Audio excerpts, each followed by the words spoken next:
everyone and welcome back to my channel. Today I am sadly filming my 37 to 40 week pregnancy update without a baby. I am now officially overdue, so I'm now 40 weeks plus 3 days, so 3 days past my due date, and there's still no sign of baby girl. So I thought I would update you today on what my symptoms have been, what the progress has been, and hopefully next time I'll be coming to you with a baby. I have been, needless to say, pretty uncomfortable. And in the past week or so, I've been having pretty strong contractions, which get stronger and stronger and then disappear. So I've been getting Braxton Hicks. If you follow my channel, you'll know that I've been getting Braxton Hicks since about 28 weeks pregnant. Just irregular. If I get up and move about, if I've been sitting down, they will go away. But they've definitely been getting stronger and stronger and more intense in the past week or so. So it's that tightening of your stomach, but also coming with quite a lot of pain. And I've had a lot of pelvic pain as well.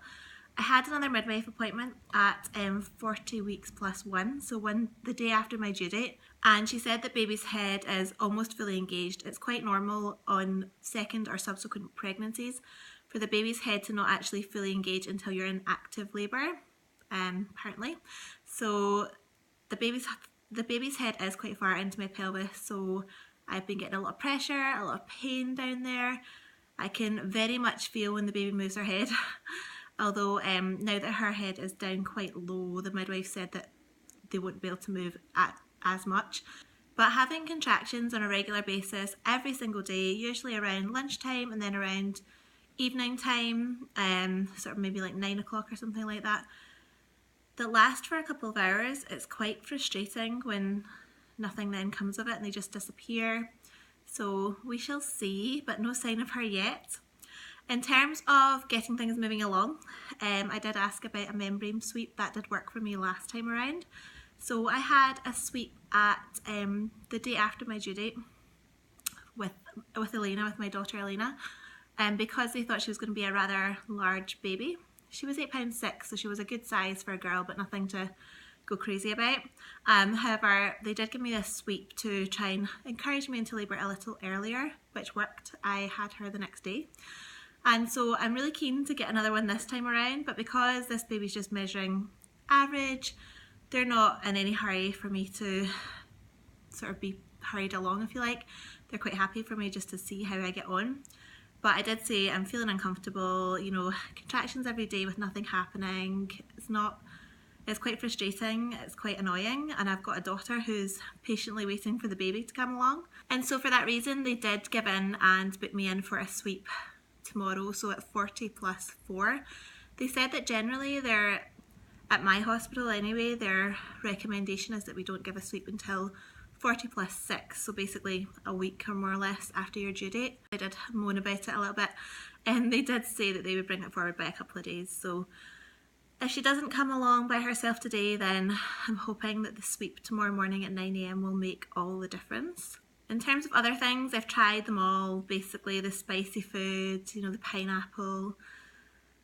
So yeah, all the kind of basic ones. I've not done anything like the castor oil or any laxatives or anything like that. I don't really think that's probably the healthiest for your body, but things like spicy food and stuff, it's worth a try, but nothing's worked so far, so we shall see if the membrane sweep does the job. In terms of other symptoms, I've already mentioned pelvic pain, and that has been really uncomfortable.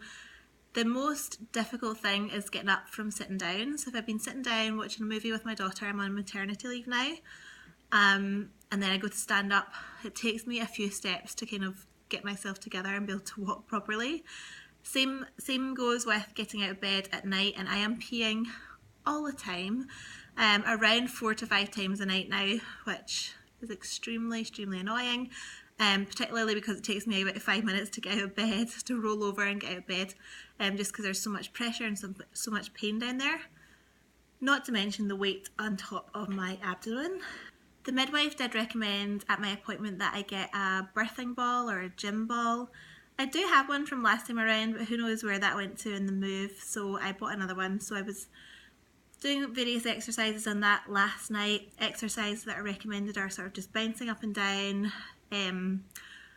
doing pelvic rotations, so kind of hip rolls either way, switching direction, just pelvic pushing your pelvis backwards and forwards and side to side. So I did all of that for a couple of hours last night. When I got off the ball I could barely walk. But yeah, it obviously hasn't done the trick because I'm still not having regular contractions just yet.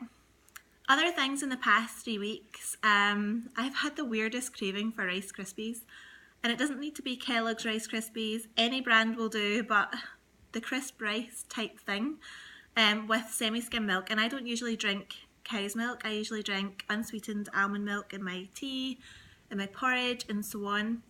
But I've been going through my husband's semi-skim milk fairly quickly, and I don't know what it is, but I want Rice Krispies at breakfast time. I usually have a bowl before I go to bed. Sometimes I have to persuade myself not just to have those for my dinner as well.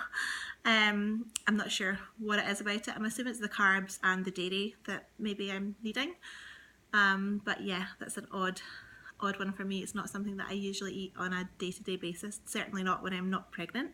Other than that, I've not had any other strange cravings. I'm still drinking a lot of fruit juice, so orange juice or apple juice or something like that.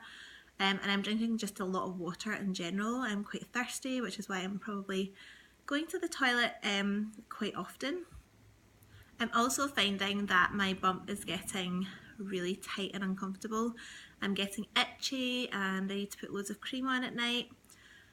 I do remember this from the last time around as well, toward the end, getting that kind of really itchy feeling. I still don't have new stretch marks, but I honestly think if this baby doesn't come soon, I am going to get stretch marks, because particularly just the top of my bump is really, really tight. It just feels like it just can't stretch anymore. So if the baby gets any bigger, then I'm definitely going to get some stretch marks, so that'll be fun. I should also mention that my hospital has booked me in for an induction in case the baby doesn't come by herself and the sweep doesn't work this time. The induction is booked for 14 days after my due date, so the 25th of June, which seems such a long time away.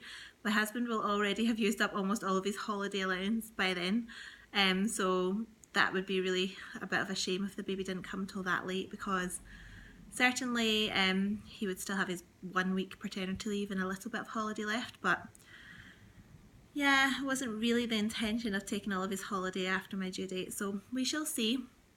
I'm really hoping it doesn't come to that. Obviously I'll update you in a future video. I think the last main symptom these past few weeks has just been tiredness. So I'm getting to the stage where I'm uncomfortable, I'm tired, I'm trying to persuade my toddler to lay down with me for a nap in the afternoon. The other day she actually agreed to come and lay down with me and not just jump on the bed around me, and we both slept for 2.5 hours before my husband came and woke us up.